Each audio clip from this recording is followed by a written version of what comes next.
মেয়াদ শেষে গ্রাহকের ব্যালেন্স থেকে মোবাইল অপারেটররা টাকা কেটে নেয় কিনা সেদিকে কড়া নজর রাখা হবে বলে জানিয়েছেন ডাক, টেলিযোগাযোগ ও তথ্য প্রযুক্তি প্রতিমন্ত্রী জুনায়েদ আহমেদ পলক। বুধবার বিটিআরসির পঞ্চম গণশুনানিতে এই কথা বলেন তিনি। এ সময় বিটিআরসির কমিশনাররা জানান, আপাতত কোনো ধরনের অনিবন্ধিত হ্যান্ডসেট বন্ধ হচ্ছে না। এ নিয়ে গ্রাহকের আতঙ্কিত না হবার পরামর্শ দেন তিনি। কারো কাছে অনিবন্ধিত মোবাইল ফোন থাকলে বিটিআরসিতে গিয়ে নিবন্ধনের অনুরোধ জানান তারা। সামাজিক যোগাযোগ মাধ্যমে ক্যাসিনোর বিজ্ঞাপনের বিষয়টি ফেসবুকের কাছে তুলে ধরার কথা জানিয়ে কারো চোখে ক্যাসিনোর বিজ্ঞাপন পড়লে সেটি বিআরটিসিকে জানানোর অনুরোধ জানানো হয়। ভয়েস কলে ভোগান্তি কমাতে অপারেটরদের টাওয়ার শেয়ারিংয়ের তাগাদা দেন তারা। যতদিনে এদেশের প্রতিটি নাগরিক এই টেলিকম সার্ভিসটা সে যেখানেই থাকুক, যত দুর্গম প্রত্যন্ত অঞ্চলেই হোক না কেন, সে নারী বা পুরুষ হোক না কেন, সে এজড অথবা আন্ডার এজড হোক না কেন, প্রত্যেকটা মানুষ যেন এই সেবা পেতে পারে। ইন্টারনেট প্যাকেজ তারা ব্যবহার করলো না, তার অব্যবহৃত সেই ব্যান্ডউইথ যাতে আর কি তার অজান্তেই তার অপচয়টা পয়সাটা খরচ না হয়ে যায়, মোবাইল নেটওয়ার্ক অপারেটররা তারা কিন্তু এখন তাদের যে বকেয়া সেই টাকাগুলো দিতে বাধ্য হচ্ছে। খুব শক্ত এক্সটার্নাল আইটি অডিট টিম আমি চাই যে বিটিআরসি যাতে ফর্ম করে।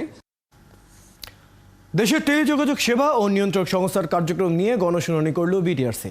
শুনানিতে অনিবন্ধিত মোবাইল ফোন সেট, মেয়াদ শেষে গ্রাহকের ব্যালেন্স থেকে মোবাইল অপারেটররা টাকা কেটে নেওয়া সহ দেশের টাওয়ারের রেডিয়েশন আন্তর্জাতিক অনুমোদিত মাত্রার চেয়ে নিচে থাকার বিষয়ে আলোচনা হয়েছে। এ বিষয়ে কথা বলতে চাই। এ বিষয়ে আমাদের সাথে এই মুহূর্তে যুক্ত হচ্ছেন বিটিআরসির কমিশনার শেখ রিয়াজ আহমেদ।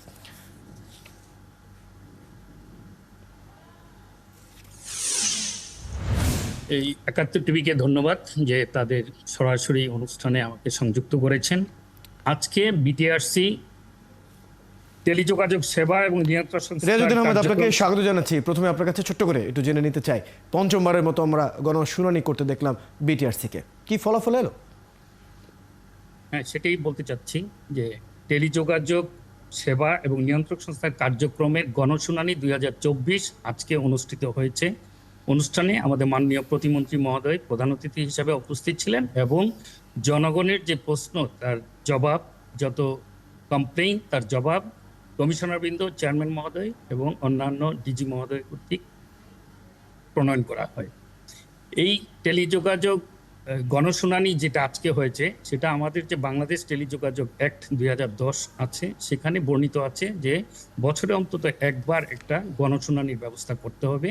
তারই অংশ হিসাবে আজকে ২০২৪ সালের গণশুনানিটি ঢাকায় অনুষ্ঠিত হচ্ছে।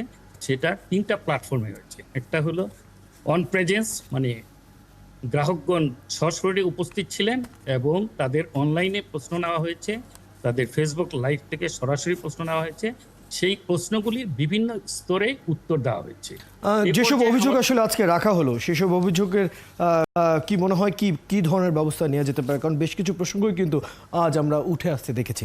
কি বলবেন অভিযোগগুলোর প্রসঙ্গ নিয়ে? রাখা হয়েছে, তার প্রধান অভিযোগগুলি ছিল নেটওয়ার্ক সংক্রান্ত এবং 5G চালুকরণ সংক্রান্তে গ্রাহকগণ জানতে চাচ্ছেন যে কবে নাগাদ চালু হবে, এবং আপনার ধরেন ওই অ্যামেচার রেডিও সংক্রান্তে অ্যামেচার রেডিওর যে গ্রাহক যারা আছেন তাদের লাইসেন্সটা সহজীকরণ করা এবং তাদের উপর যে আরোপিত ভ্যাট ট্যাক্স সেগুলো যাতে রহিত করা হয়, সেই ধরনের কিছু প্রস্তাব এসেছে।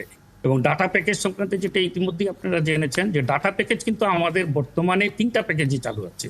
একটা হলো 7 দিন মেয়াদের, আরেকটা হলো 30 দিন মেয়াদের, আরেকটা হলো আনলিমিটেড ভাউট। যদিও বিভিন্নভাবে এটার ব্যাখ্যা করা হয়, কিন্তু এই তিনটা প্যাকেজ 3 সময়সীমার মধ্যেই সীমাবদ্ধ আছে। এই প্যাকেজ সম্পর্কে গ্রাহকের বিভিন্ন ধরনের অভিযোগ আছে যে ক্যারি ফরওয়ার্ড হয় না।